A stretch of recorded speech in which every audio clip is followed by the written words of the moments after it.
So then there's this period in the history of State of Illusion, the dark period. It was at this point it was me and Jacob, and so we kind of started saying, well, now we need, if we're going to look for a drummer, we might as well look for another guitarist as well. So we started doing tryouts for new band members. We were kind of trying to find new members, trying to play shows where we could with people we just kind of pulled together. Nothing really worked out, and ultimately we found this guy named Chris, a guitar player. Chris was an awesome lead guitarist. And he brought Josh into the band. I want to say 2012. A really good friend of mine was playing guitar at the time with them, and he said they were looking for somebody to play drums, and then I should come hang out and see if we clicked or whatever. And we did, yeah. We, all hit it off fast. Josh played bass, drums. He kind of does it all. That's when we kind of said, you know what, let's write a new album. Let's record a new album and play some shows. That kind of kickstarted us writing Aphelion and pretty much, I'd had a lot of those songs coming in. Yeah, it was really cool. We went into it with the mindset of just doing the whole thing ourselves, and we recorded it all in our houses, like Jacob's house and my house. And Chris had actually built an entire soundproof garage out in his backyard. So we ended up spending lots of time out there, going to his practice room, recording. We were in 4 different locations at that time, and so it was really hard to make things kind of work. Because Chris, we all met at his place in, I think it was Easley or Seneca. Chase was still down in Charleston. Josh lived and still lives in Duncan, and I lived at that time up in Carrboro, North Carolina, up by Chapel Hill. So Chase had to drive 3 hours, Josh had to drive an hour, and I had to drive 5 hours. And so they pretty much just it was pretty much Josh and me working on the album at Chris's house. And this is where we did all the drums. So I drive up. We'd work on a Friday night. We'd work on Saturday to start at noon or whatever, and we'd go until usually 6:30 the next morning, just trying to get as much in as we could. Wow. And that's how that started. And then we took that to, I would record guitar parts up in North Carolina. And we kind of saw that things weren't really working with Chase or Chris. Right. We accidentally made a great bass riff. Would you like to play it for YouTube? Let's try it. Nope. Yep. Failed already. You wanna? Yeah, just practice it real quick. Oh my god, really? Alright, Chase, what song is this? Breathe. How long have we played Breathe? 5 years. Yeah, since what year? What? 2007. 2007. This is our graduating year of high school. Do you remember how to play it? For the most part. What time is it? It's about 5 a.m. Is it really? Yeah. Chris we had to let go. Chase had a bunch of other things going on in his life. And he tracked most of the guitar parts, the bass parts. He was down to just tracking. There was one more to track. And we met here at my house in Greenville. It was me and Jacob sitting down at 12, right around midnight, recording a last track. And so I'd had this on my mind for a while. But at that time, I was still in school, and Jacob had moved back at that point to Greenville. I'd been thinking about this for a while, but I was going to be the only one away from the band, and I wasn't going to be able to move back home. And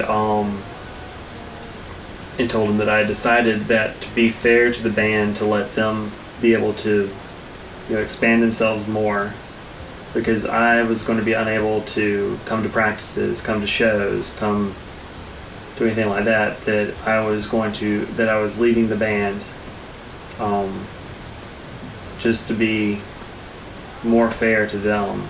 And I knew that Josh was a great bassist, so that he could really either help find somebody who could fill my position, or if not that, fill it himself. I had to talk with him about it, and I told him what was going on. And so basically it boiled down to Jacob said, well, like, I got two options for you.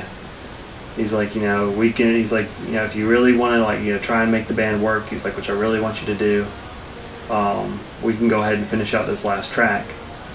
But if you think it's going to be a better step forward for, you to quit the band, he's like, we'll just unplug everything right now, and we'll go downstairs and play some video games, play some Smash Brothers.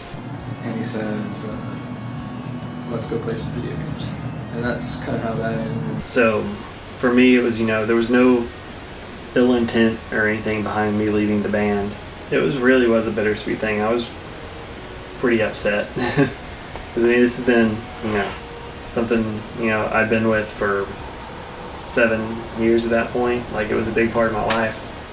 So, but I knew me leaving was going to be better for the band than if I stayed and tried to hold on to something that, well, maybe eventually it would have came back around. It's not as much as it would have, not as fast or as well as if I was still in the band. Losing Chase and Chris, what did that do for you? Well, what was the significance of losing those two individuals? Definitely switched. I mean, it changed everything about what we were trying to do. So I think I was playing drums at the time, and then I switched to guitar for a short while, and we played a show with just me and Jacob on guitar.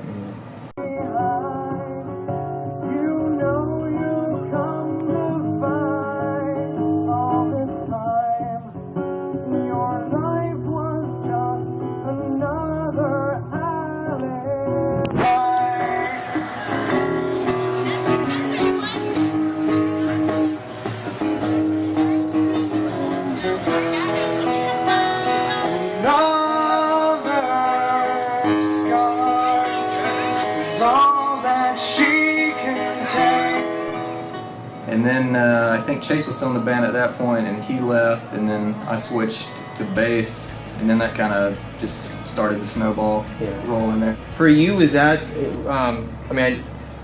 having to make that switch, was it a seamless transition for you? It was just okay, was there a learning curve? No, that's the instrument that I played. Just kept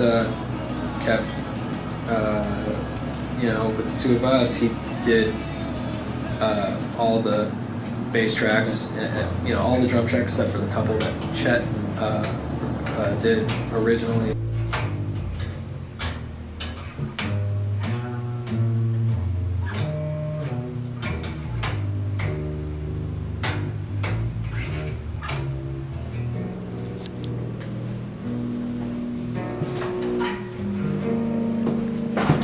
And he even did some guitar parts.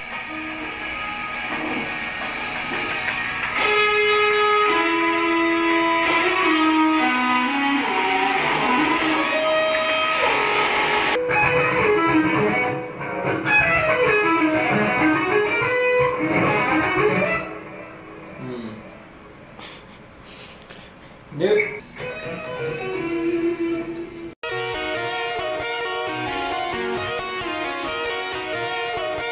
So we really collaborated a lot. Jacob decided to, record a new album, and didn't see him again for another, 2 years or however long into it. Oh, so then you guys didn't have any communication? No, we did, but not I'd be at the bar, and Yeah. I called Jacob, and I'm back. working on the album. I'm like, man, okay. What are your thoughts on the initial thoughts on the album? Well, I mean, Josh and Jacob really outdid themselves. I'd rather be alone than live a life spent choking on the dust you feed. The ashes grate your mind, you know that. I believe it's time for you to open up your... And to think that there was just those two it's pretty incredible. And they've added so much to it that you don't even realize until you've listened to it a few times. There's so much extra that's been put into it. You can just tell that's why it's taken so long to make it. It's because they've accounted for every second of that album. How long? Can you recall from start to finish?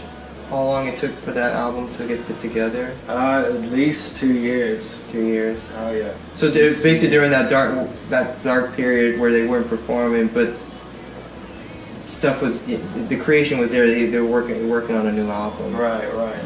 So this is my humble little studio setup where we did most of the album. I did all of the guitars and vocals here.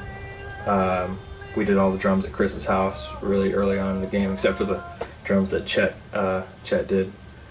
And we did all the bass at Josh's house, and we did some of the leads there as well. Basically, I would come up with a song and a structure. I would take it to Josh, who would either tweak a couple things or say, let's rewrite this part. And we'd go back and basically he would just embellish on it, and so we'd track the songs, the bare bones, and then we just, the two of us, we put in a lot of work, just layering and layering and layering, making sure everything was exactly how we wanted it to be, and I think that's what gives it that really organic sound. That didn't change in the mix. It's exactly how we recorded it, and so we're really happy with how the album turned out. And the album was released on July 22nd, 2014. In its first week, it cracked into the top 100 in rock releases, and that was for a couple guys that just self-promoted. I think we were really blown away by that. And at this point, it's we've sold pieces in over 27 countries, so we definitely can't complain about that.